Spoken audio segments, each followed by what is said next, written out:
কি ডেঞ্জারাস মহিলা রে ভাই, কথা নাই বার্তা নাই ডিরেক্ট কেটে নিয়ে চলে গেল। হায় হায়, এটা কি কোনো কথা হইলো? চিন্তা করছেন মানুষ মানুষের কিভাবে এটা কেটে নিয়ে চলে যায়? হ্যাঁ, কি লেভেলের ডেঞ্জারাস মহিলা একটা বার চিন্তা করেন আপনি। এই শিখা মানে কি একটা অবস্থা দেখেন, আপনারা চেহারা স্বরূপ দেখেন কি একটা অবস্থা। সাকিব, জুনিয়র সাকিব, আর তার কি একটা অবস্থা। ভুল করছে, হয়তো বা একটা মানুষ ভুল করতেই পারে, তাই তো বলে এরকম না যে তার গোপন অঙ্গ কেটে নিয়ে চলে যেতে হবে। শিখাকে বলতেছি, আরে এইটা শুধু একটি গোপন অঙ্গই না, এটা পুরুষের একটা পুরুষত্ব, এইটা পুরুষের একটা গর্ব, এইটা হইছে পুরুষের একটা আবেগ। নিঃসন্দেহে তুই ঠিক কথা বলেছিস। আপনি না জেনে না বুঝে ধাম করে কেটে নিয়ে চলে গেলেন। আহা, নিছেন নিছেন ভালো কথা, আবার এই কালো ঘন্টাটাকে নিয়ে হাতে নিয়ে করে চলে গেলেন।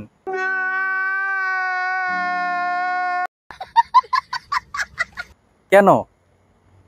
সেটা দিয়ে যেতেন, সে তো আবার জোড়া লাগাতে পারে, তাই না? জোড়া লাগাবে, যদি জোড়া লাগানো যায়, পসিবল হয়, তাহলে সে জোড়া লাগাবে। আপনি তো এটা কেটে নিয়ে যাওয়ার কোনো মানেই হয় না। কেটে নিয়ে আবার হাতে করে নিয়ে চলে গেছেন। এত বড় সাহস আপনারা কি করে পান বলেন তো? আমি সামান্য একটু রক্ত দেখলে আমার মাথা মতো নষ্ট হয়ে যায়, আমার মাথা ঘুরায়, আমি রক্ত দেখতে পারি না। আর আপনি ডিরেক্টলি কেটে নিয়ে চলে গেলেন, এত বড় সাহস! আমি নিশ্চিত যে আপনি নেশাগ্রস্ত অবস্থায় ছিলেন। নিঃসন্দেহে তুই ঠিক কথা বলেছিস। তা না হলে এটা কখনোই পসিবল না। এটা কিভাবে সম্ভব ভাই?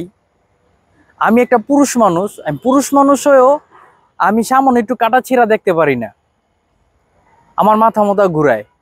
আর আপনি একটা মেয়ে মানুষ হয়ে ডিরেক্ট কেটে নিয়ে নিলেন, এত বড় সাহস! এটা কোনো সুস্থ মস্তিষ্কের মানুষ এই কাজ কখনোই করতে পারবে না। আমি কনফার্ম আপনি অসুস্থ ছিলেন, হয়তো রঙিল পানি খাইছেন, নাইলে অন্য কিছু খাইছেন, খাইয়া আপনি টোম অবস্থায় ছিলেন। তা না হলে এইটা করা কখনোই পসিবল না। আর সে কত বড় মাদার বোট,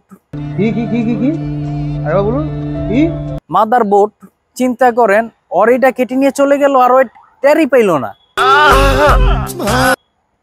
ওই নাকি বলে এটা খাইতে নেওয়ার 10 মিনিট পরে টের পাইছে, 8-9 মিনিট পর টের পাইছে। এটা কি ভাবা যায়? চিন্তা করছেন একবার? সামান্য একটা হাত কাইটা গেলে ব্যথায় আমাদের অবস্থা খারাপ হয়ে যায়, আর সেই জায়গার ভিতরে ওর পাখিটারই কেটে নিয়ে গেল, ওই জানতেই পারলো না, টেরই পাইলো না। ওই কি ঘুমানোকে ঘুমাইছে। আমিও কনফার্ম সেও নেশাগ্রস্ত ছিল, সেও অ্যাডিক্টেড ছিল। আর তা না হলে এটা কিভাবে সম্ভব? যেখানে মানুষের একটা হাত কেটে গেলে মানুষে চিকরা পাকড়া করে অবস্থা খারাপ হয়ে যায়, আর সেই জায়গার ভিতরে তার একটা অঙ্গই কেটে নিয়ে চলে গেল আর সে জানতেই পারলো না। এটা কিভাবে সম্ভব? তারপরে যখন জানতে পারছে, লইয়ে দৌড়। হায় হায়, ওখানে হসপিটালের বেডে বয়ে থেকে কান্নাকাটি করতেছে যে আমি আর কখনো বাবা হতে পারবো না, আমার এটা কেন কেটে নিয়ে চলে গেল, কেন নিয়ে যাবে না? তুমি তোমার ঘরে একটা রাইখা তুমি অন্য আরেকটার দিকে দৌড়াও, তাহলে তো এটা তোমার কাটবেই, তাই না? আর তাকে আবার দেখার জন্য কে গেছে হসপিটালে? সে আমাদের ঢাকা মেডিকেলের বুয়া ডাক্তার। বুয়া ডাক্তার গিয়ে জিজ্ঞাসা করতেছে ডাক্তারে যে এটা কি সম্ভব যে প্লাস্টিক সার্জারি করে লাগানো?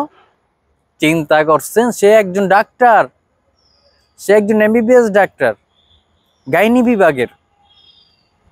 ব্যাপারটা বুঝছেন? সে গিয়ে জিজ্ঞাসা করতেছে সেটা কি প্লাস্টিক সার্জারি করে লাগানো সম্ভব? আমরা কোন দেশে বসবাস করতেছি একটাবার চিন্তা করেন। হায় হায়, এখন তো দেখা যাচ্ছে যে এখন তো এমন একটা অবস্থা হয়ে গেছে যে পুরুষদের লোহার জাঙ্গিয়া বানায়া তারপরে জাঙ্গিয়া পিনতে হবে। নিঃসন্দেহে তুই ঠিক কথা বলেছিস। আর তা না হলে তো কে কারে কখন কেটে নিয়ে চলে যায় বলাও মুশকিল, তাই না? তো আপনারা যারা আছেন অবশ্যই একটা লোহার জাঙ্গিয়া বানাবেন, যারা এই সমস্ত লাইনে আছেন। ধন্যবাদ সবাইকে। আসসালামু আলাইকুম।